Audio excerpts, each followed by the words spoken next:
Adobe Premiere Pro, step 1, drag the video that you would like to export in Adobe Premiere Pro CC.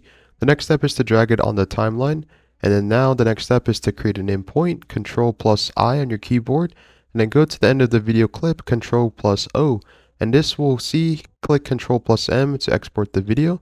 Now Adobe Premiere Pro will see, set view all these settings. We have to export settings like so.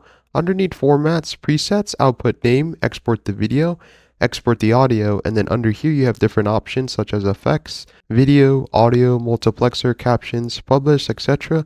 But we're just going to focus on the video. Then you can scroll down and you can match the source. As you can see there, the video settings, the frame rate, the height, the width, etc. You can choose to render it.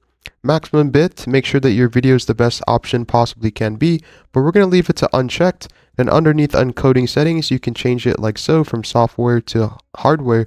But then you have the bitrate settings, you can click down. This is a different way of doing this in Adobe Premiere Pro, so export your video. You can even change the target bitrate to megabits, which means you get a better or higher quality, and the same thing with maximum bitrate. But I noticed that when we do change the bitrate, the file or the video size increases. Now underneath advanced, we don't have too many things here as well, but you can also click and use maximum render quality, which also means that the part of the video that we will export will be the best quality possible to actually export the video.